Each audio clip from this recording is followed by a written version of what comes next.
Welcome back to the channel, YouTube. How's that bite? I'm Miguel Malenciano, and this is Evolution Angler Bassin. Today, I'm introducing you to the Naval Yard series. What is the Naval Yard series? The Naval Yard series is going to be a series of boat mods. Anything having to do with me upgrading my boat, I'm going to get it on video, show you. And by the way, this is my boat, USS Daniel Nimmo. Who's Daniel Nimmo? One of the greatest patriots ever, and the best known sachem of the Wappinger tribe. This warship right here, this is an 11.5 foot Perception Outlaw. I got this last year. For this, I was on an inflatable pontoon, and before that I was just beating up that bank. Last year, pretty much, I fished this all stock, nothing on it. All I got for the boat was a trailer and a Suzuki 2.5 4-stroke outboard motor, which I haven't even attached yet. But you'll have the opportunity to see that coming up soon, right here, this channel. Today, we're going to be installing a couple things on the boat. First, Yak Attack cell. That's going to be the housing unit for my Coda lithium ion battery. And pretty much it's going to be the central hub for all the attachments that go along. Today we're also going to be attaching Yak Attack Switchblade transducer arm right onto the cell block, and while we're at it, we're going to go ahead and put that lock and load fish finder mount for my Garmin Vivid Series 4CV fish finder. We aren't going to do a complete install in terms of wiring and cutting out holes in the boat, not just yet. I have ordered a hatch for the boat, simple cut, and I have ordered marine grade wiring plus all the waterproof connection points. But again, that'll be another day, another episode. Today we're going to focus on just getting the housing on the boat, and that'll give me a better idea of how much space I'm working with, where I'm going to want to end up putting 5-gang rocker panel switch, which I also got for the boat. Sort of gives me a starting point for as to where I'm headed this year in terms of rigging and overall setup for this boat. So we're going to go ahead and get started here, starting putting together cell block and then mounting the attachments to it. Give it a look-see, and if you find yourself in a situation where you might need to mount any of these items, go ahead and give it reference. By the way, quick side note, you're also going to see a lot of boat mods on that beast right there. That warship belongs to my son, who is 15 months but does have his kayak already all set, ready to go. Pretty much a blank canvas with that bad boy there. That's a 6-foot Lifetime kayak. I'm gonna do some pretty interesting things to it. I just want to get him used to being on a boat this summer. I'll probably wade in the water in 2-3 feet of water while he gets his kicks and casts out into the pads or whatnot. I just want to again get him used to being on a boat. Safety is key. I do have a life jacket for him, and I am going to be doing it in the safest of conditions, only when he is ready. But it's never too soon to start him off. So yeah, there's to the USS Abe Nimmo, Michael's first boat. All right, let's get started.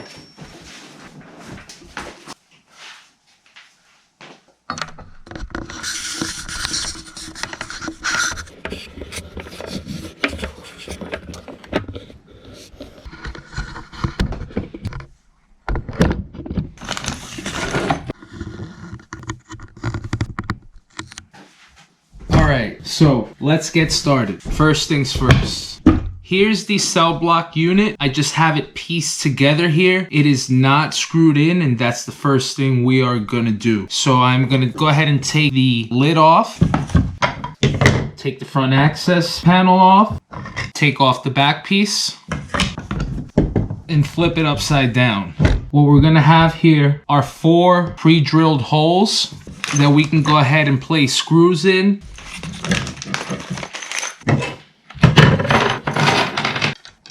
And I'm going to use a regular screwdriver for this. Maybe at the end I'll tweak it with a drill. But what you want is a nice slow pace but firm entry into the unit itself, so you won't be at risk of stripping the head on the screws.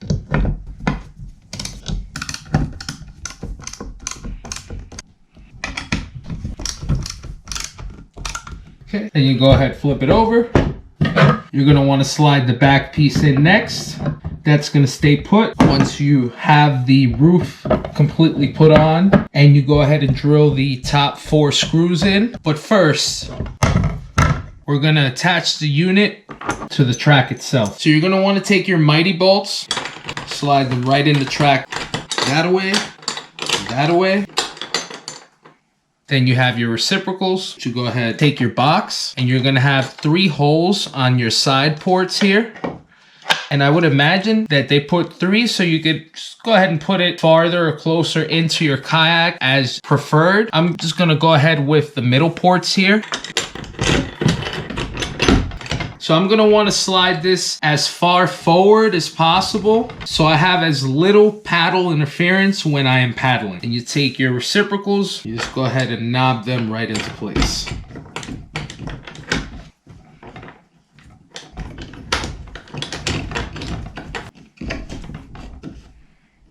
Once that's done, just make sure it's on there nice and tight and isn't going anywhere. Then what is next up would be putting the lid on, but because I got the Switchblade transducer arm that goes in tandem with this, what we have underneath the top plate are pre-bored holes to go ahead and mount that transducer arm flushly. All you need to do is just finish it off with 3/16 hole. You precisely measure out where you want it. In my case, I'm gonna want it as far forward as possible and as close into me as possible. Again, because I want as least interference when paddling.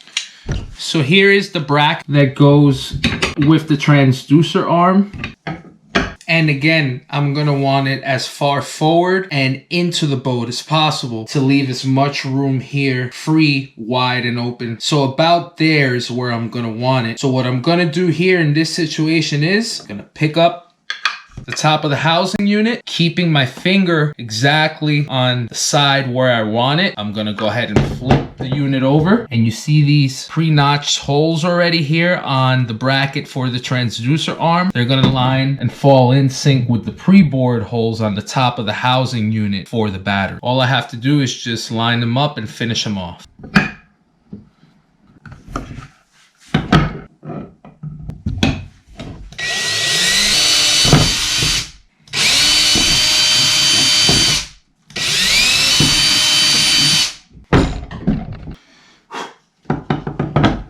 Then you maybe might want to take a razor blade and trim excess plastic off of the holes you just finished boring out completely.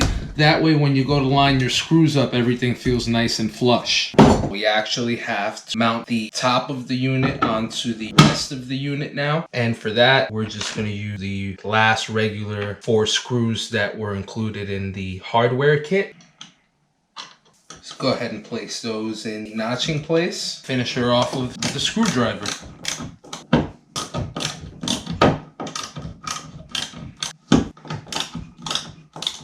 Now back to where we were with the mounting bracket for the transducer mount, and we already have our pre-cut holes here. So the first thing you're going to want to do is take the T-bolt and go underneath.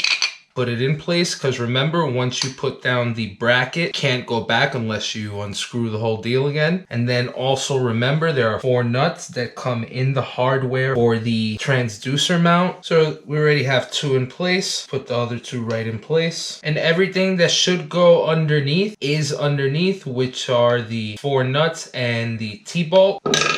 Then you take a bolt and nut from the unit hardware mounting kit. You go from on top and then underneath with the bolt.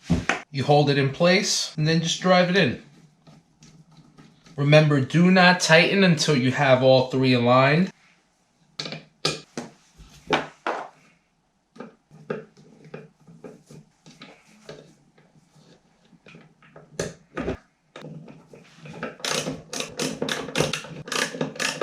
And then just go ahead and tighten all 3, finish them off.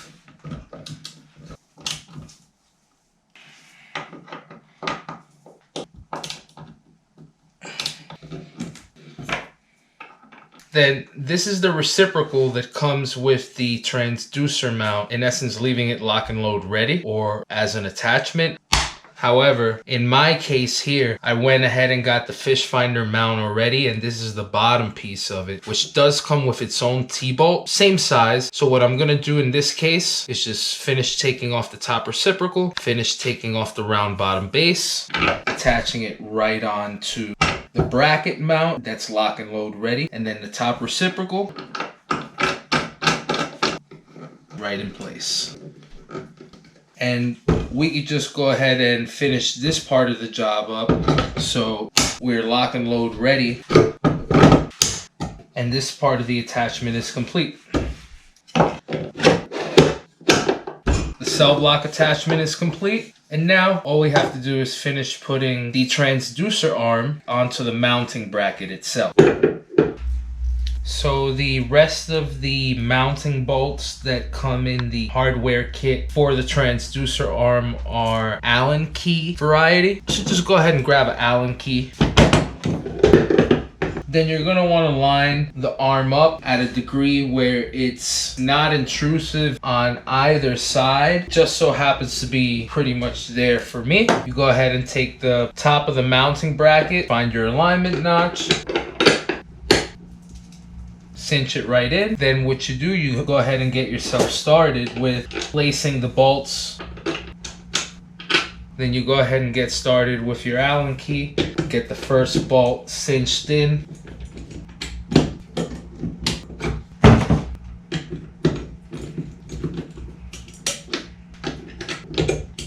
And once they're all in play with the nut underneath, just finish them off, tighten them up.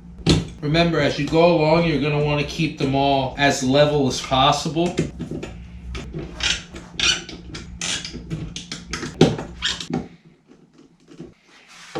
That's it, she's good.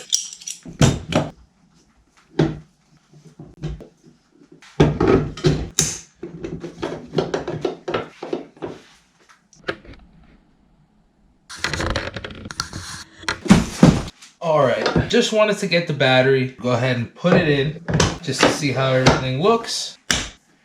So that's actually going to do it for today's install. We're going to stop it right there. I mean, there is a little bit more mounting hardware that comes with the transducer mount meant to be put here. But I'm going to go ahead and leave that for when we actually go ahead and put the fish finder on. The reason why I want to do that is because there seems to be a little bit of wiring going down with that deal. And I don't want to overlap jobs just yet. I want to do a couple things first. But just to show you how the system works, again, pretty easy. I could go ahead and detach this entire cell block piece if I wanted to, which I won't for the most part. Stay right on there. What I will be detaching, however, and bringing inside to play and toy around with will be fish finder.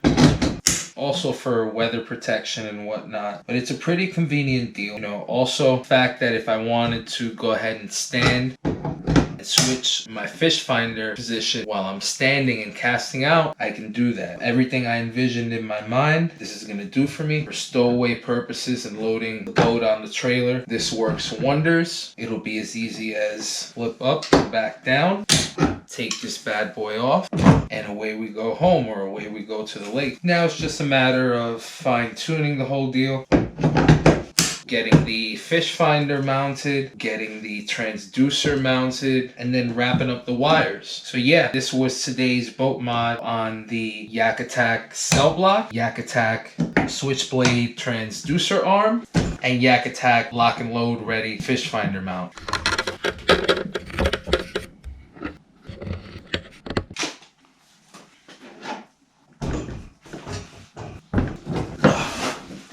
So yeah, YouTube, thanks for joining me today. That was first edition of the Naval Yard series. I think it went pretty well. There's going to be a ton more coming. I have the wiring system to do. We still have hole cut in the boat, or rather holes, 3 of them to cut in the boat, which makes me hella nervous. We still have to put in that 5-gang rocker panel switch, which is basically the whole control system of the boat in terms of electronics and anything thereof. Still have to do the wiring for the fish finder. Still have the outriggers too. Still got to put the outriggers on. So a couple jobs to be done. The 2021 version of the USS Daniel Ninham is far from complete, but so far we're off to a promising start. If you like what you saw today, be sure to comment, be sure to like, be sure to subscribe. I'm trying to branch out and do a couple different things, and it'd be pretty dope to have you along for the ride. Also, in the comment box, be sure to let me know what kind of videos you want to see this year. Up here in the north, that spawn hasn't really started yet. There's still ice out on the lakes and ponds, but that ice break, you know, it's coming up soon. It's coming up faster than what you'd think. Got a couple ideas, different routes that I'm taking taking the channel in pretty interesting ones. But for now, it's going to be a good chunk of this. Just getting ready for the year, getting ready for the season. May have one or two more what's in the boxes coming for you.